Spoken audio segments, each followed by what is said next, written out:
کوئی ایک نئی سیاسی جماعت بنائی جاتی ہے، پھر اس کو فریج میں رکھ دیا جاتا ہے. پاکستان کشمیر کے بغیر گزارا کر سکتا ہے، جنرل باجوہ کے صاحب بغیر نہیں. مسلمانوں کی آبادی ہے اور مسلمان ہی کہہ رہا ہے اسلام ختم. پاکستان کو آپ جیسے لوگوں کی بھی ضرورت نہیں.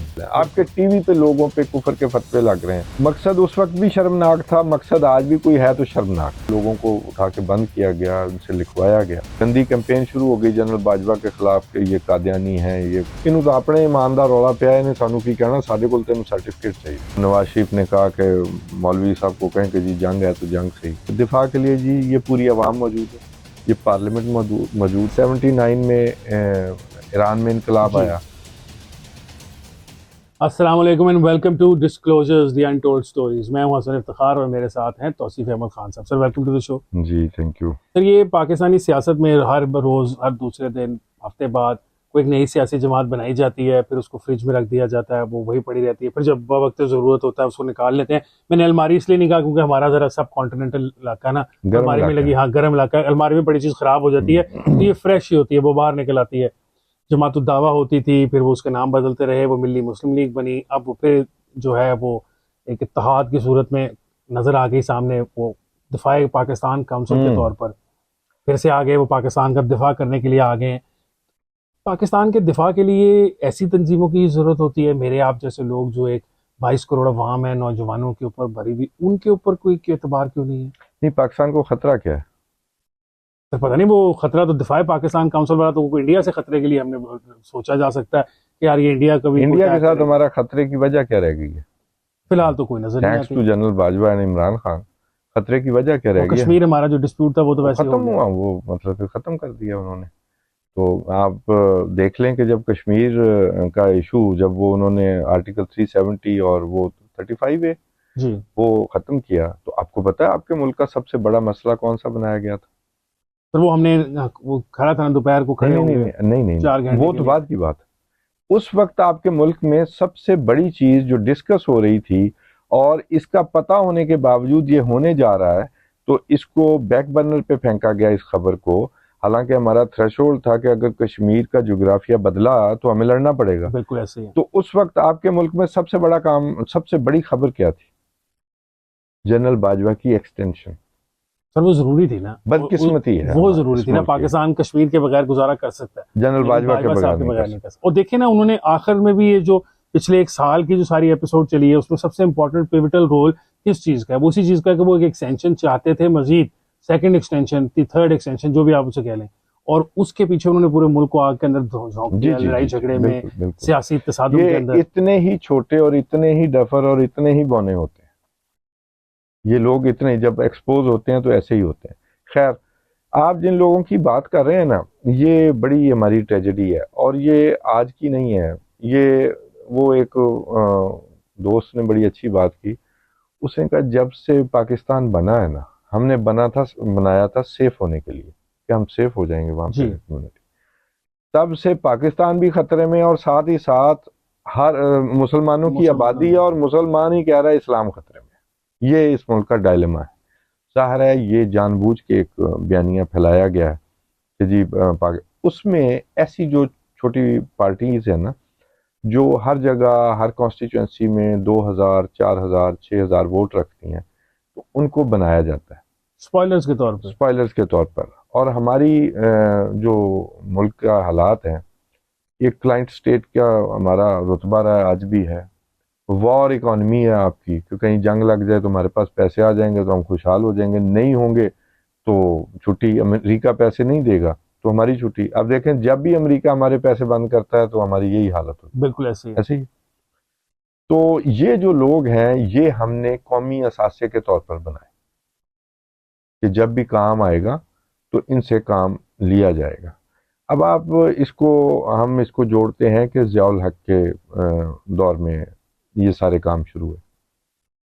ایسا نہیں ہے، یہ نئی چیز، یہ مشروم گروتھ ضرور ضیاء کے دور میں ہوئی، لیکن یہ پہلے بھی ہو رہا تھا. جماعت اسلامی نے الشمس اور البدر کے نام پر بنگلہ دیش میں بھی بہت کچھ کیا، ٹھیک ہے. اس سے پہلے وہ ایک تحریک بھی چلی، قرارداد مقاصد شامل ہوئی، اور مطلب یہ کہ ہمارے ایسٹس مور اور لیس قائم رہے.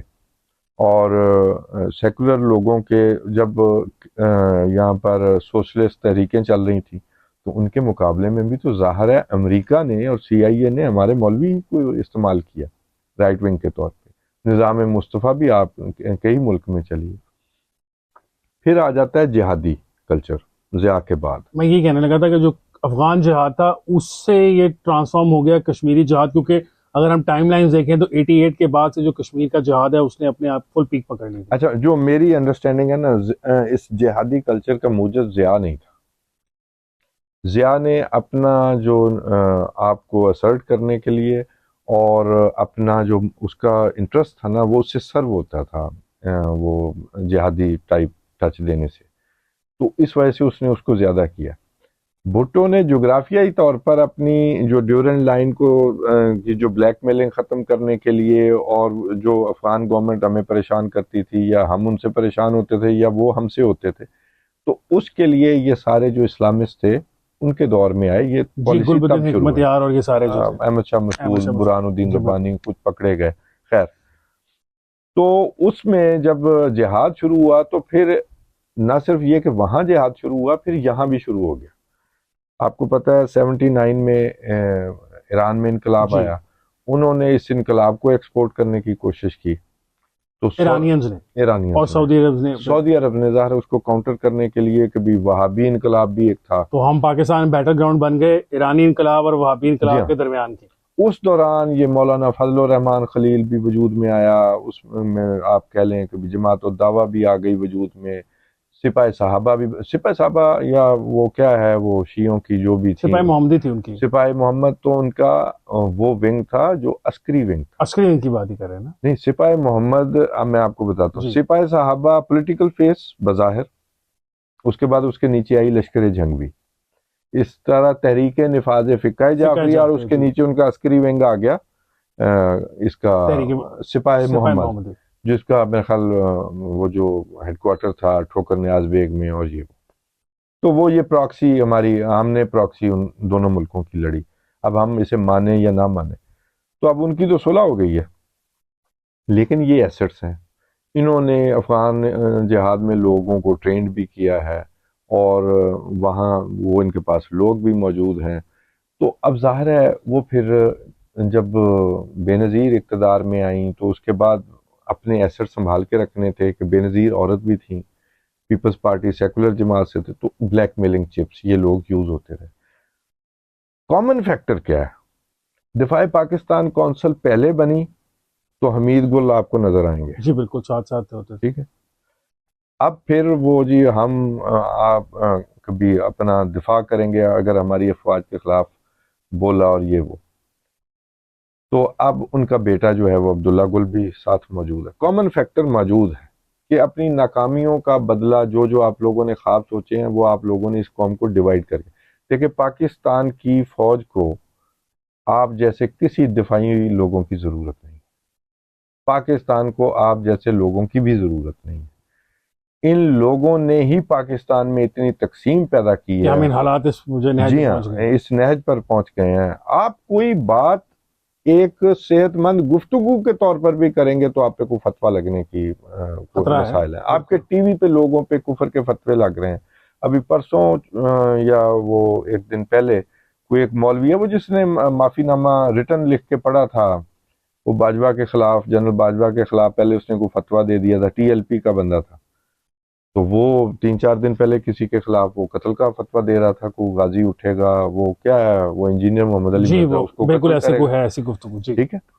تو تقسیم ٹالرنس نہیں رہی نا سوسائٹی میں، ہم کسی کی بات سننے کو تیار ہی نہیں ہے ٹالریٹ کرنے. تو وہ جو ٹالرنس نہیں رہی وہ ان لوگوں نے ختم کی ہے. ان کے ذمہ یہ کام تھا کہ آپ نے ڈویژن ایسی کرنی ہے کہ اتنی تقسیم ہو جائے کہ پھر ہم چھوٹے چھوٹے گروہوں کو ملا کے اپنا پرپس سرو کر سکیں. تو سر دوبارہ واپس ان کو لانے میں مین اسٹریم کے اندر ملی مسلم لیگ 2018 میں مزے کی بات یہ ہے کہ ملی مسلم لیگ 2018 میں بھی الیکشن لڑی اور اس وقت اس کا مقصد مسلم لیگ نون کے کوئی ووٹ توڑنا تھا. تو اس وقت کیا مقصد ہے اس کا؟ اس وقت اپوزٹ ان کو کس طرح استعمال کرنا چاہتے ہیں؟ پہلی بات یہ کہ مقصد صرف ملی مسلم لیگ نہیں، میں آپ کو اب اس کا میں آپ کو بڑی اصل میں یہ خبر بھی دیتا ہوں آپ کو، ایک بڑی چٹپٹی سی بات بھی بتاتا ہوں. مقصد اس وقت بھی شرمناک تھا، مقصد آج بھی کوئی ہے تو شرمناک ہے. اور اگر اس کے پیچھے مولوی اکٹھے ہو رہے ہیں، یہ جو لوگ اکٹھے ہو رہے ہیں، تو اس کے بارے میں لوگ خود سے انڈرسٹینڈ کریں اس کے پیچھے ایجنسی ہیں. یہ تاثر نہیں جانا چاہیے. بیڈ آپٹکس، آپ ان لوگوں کی وجہ سے فیٹف میں گئے ہیں اور آپ کا خیال ہے کہ آپ کو نوٹ کوئی نہیں کر رہا. سر مشکل سے نکلے وہاں سے، بڑی مشکل سے. کتنی احمقانہ حرکت ہے. اچھا، ملی مسلم لیگ کا جو ایشو ہے وہ آئیڈیا وہ جو ہے وہ جی یہ تھا کہ جی اسٹیبلشمنٹ میں کہ ان ساروں کو مین سٹریم میں لایا جائے. جی تحریک لبیک ہو گئی، یہ ہو گئے جو یہ ایسی ہوگا. جماعتیں تحریک جن پہ- لبیک تو ملیٹنٹ ونگ بھی نہیں تھا جی وہ، ملیٹنسی ان کے انگرینڈ ضرور ہے لیکن ان کا اس کا وہ ایسا ان کا بیک گراؤنڈ نہیں تھا. ملی مسلم لیگ کا یہ تھا اور اس میں ایک وزیر اور چیف آف آرمی سٹاف کی اس وقت کے بحث بھی ہو گئی کہ جناب پھر الیکشن کی تو ضرورت ہی نہیں رہا کرے گی، یہ لوگ بندوقیں لے کے کھڑے کریں گے اور ووٹ ڈل جایا کریں گے. اور ظاہر ہے ووٹ کی بھی پھر کیا ضرورت ہے، obviously ان سے ڈر کے لوگ موٹو ڈال بھی دیتے ہیں. یہی ہاں. تھا. پھر یہی فیٹف اور یہی یورپ اور امریکہ کے ڈر سے اس بہترین جو جنرل باجوہ ایک بڑے عظیم جرنیل تھے، تو ان کا یہ جو ذہن میں جو آئیڈیا آیا یا ان کی اسٹیبلشمنٹ کے، تو وہ اس سے کسی طرح پناہ ملی، لیکن سیکریٹلی اس سے کام لیا گیا. ٹھیک ہے. اچھا، یہ جو سپاہی صحابہ ہے اس سے بھی کام لیا گیا. کام یہ تھا کہ بھی وہ جو ایک گندی کیمپین شروع ہو گئی جنرل باجوہ کے خلاف کہ یہ قادیانی ہیں، یہ فلاں ہیں، تو یہ ان کو کیوں بنا دیا. اس میں مولوی بڑا چلاک ہوتا ہے، تو اس نے بڑے آرام سے اس میں، کیونکہ بریلوی فیکٹر نے یہ بات اٹھائی تھی یا وہ ساجد میر نے، تو انہوں نے کوشن دیا. تو میں آپ کو ایک واقعہ بتاتا ہوں کہ یہ لدھیانوی صاحب کا ہی، تو کسی نے کہا راحیل شریف چلے گئے تھے اور یہ آ گئے تھے مینہ، تو انہوں نے کہا جی ہم پہ بڑی سختیاں ہوئی. اس دور میں ان پہ سختیاں ہوئیں، ان کے لوگوں کو اٹھا کے بند کیا گیا، ان سے لکھوایا گیا. تو انہوں نے کہا کہ جی ہم پہ تو اب ہم کیسے کام کریں. انہوں نے کہا جی اب آپ کھل کے کام کریں، ہم نے جو قربانیاں دینی تھی وہ دے لیں، تو کیسے کریں. تو انہوں نے کہا یار انہوں تو اپنے ایماندار رولا پیا، انہیں سانو کی کہنا، ساڈے کول تینوں سرٹیفکیٹ چاہیے. یہ باجوہ صاحب کے بارے میں انہوں نے کہا. جی ہاں.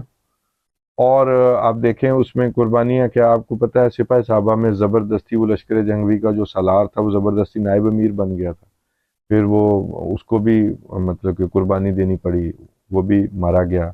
اور وہ کیا نام تھا اس کا، ملک اسحاق. تو اس طرح یہ، اور پھر اس کے بدلے، اس خوشامد کے بدلے ایک وہ سیٹ انہیں جنگ کی سیاست میں ان کا رول ختم ہو چکا تھا، دوبارہ کھڑا کیا گیا. ٹھیک ہے. اور ان کو ایک ایم پی اے کی سیٹ جی دے دی صوبائی گئی. اسمبلی کی سیٹ ہے.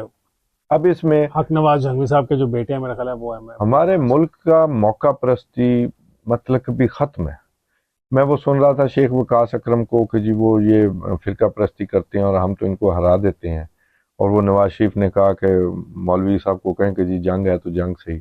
اب دیکھیں اگر یہ بات صحیح ہے تو حمید گل اس سپاہی صحابہ کے لیے ٹکٹ مانگنے گیا ہے نون لیگ سے کہ بھی آپ ان کو نا 2-4 جگہ پہ اکاموڈیٹ کریں، اپنے کینڈیڈیٹ نہ کھڑے کریں اور یہ سیٹیں نکالیں، بلیک میلنگ. اور نواز شریف جواب دے دیتے ہیں. اب وہی وقاص اکرم جو ہیں وہ پی ٹی آئی میں آ گئے ہیں. تو اس طرح ان لوگوں سے کام لیا جاتا ہے. اب کیا کام ہے؟ اب جو بظاہر یہ ہے کہ بھی آپ کی بات کہ جی وہ پی ٹی آئی کا ووٹ توڑیں گے، پی ٹی آئی کو جی ہم جی خود دفاع کے لیے نکلے ہیں. میں کہتا ہوں جب کوئی ایسی بات کرتا ہے نا کہ دفاع کے لیے، جی یہ پوری عوام موجود ہے، یہ پارلیمنٹ موجود ہے، اور فوج موجود ہے. سر وہ رکھی اس لیے ہوئی ہے. نہیں جی نہیں، کوئی ہمارے خلاف، ہماری فوج کے خلاف اگر کوئی کیمپین ملیشیس کیمپین چلاتا ہے تو اس کے لیے آپ کے پاس ادارے موجود ہیں، اس کے تھرو جائیں گے. اب ہم یہ اجازت نہیں دیں گے ایسے لوگوں کو. اور یہ کردار جو ہے نا پٹ گئے، بہت بری طرح پٹ گئے. ہمیں ان سے اب پناہ مانگنی چاہیے. لوگوں میں اچھا تاثر نہیں گیا، اور ایسے لوگ جن کی وجہ سے اس ملک میں سینکڑوں لوگ مرے ہیں، بے گناہ انہوں نے اپنی جانیں دی ہیں، وہ ہمارا دفاع کریں گے، ہماری افواج کا، تو یہ بڑی شرم ہے. ٹھیک ہے. تھینک یو توصیف صاحب سو مچ. تھینک یو سو مچ. ناظرین جیسے کہ آپ نے سنا کہ توصیف صاحب کہہ رہے ہیں کہ ریاست کو سوچنا چاہیے کہ اس قسم کے جو گروہ ہیں ان کو ہماری ریپرزنٹیشن کرنے کے لیے یا کسی فوجی ادارے کے دفاع کے لیے ان کی ضرورت نہیں. عوام پاکستان کی کافی ہے اپنے اداروں کا دفاع کرنے کے لیے. آج کے پروگرام کے لیے اتنا ہی. انشاءاللہ آپ سے ملاقات ہوگی نیکسٹ ویک. مجھے حسن افتخار کو اور توصیف احمد خان صاحب کو اجازت دیجیے. اللہ حافظ.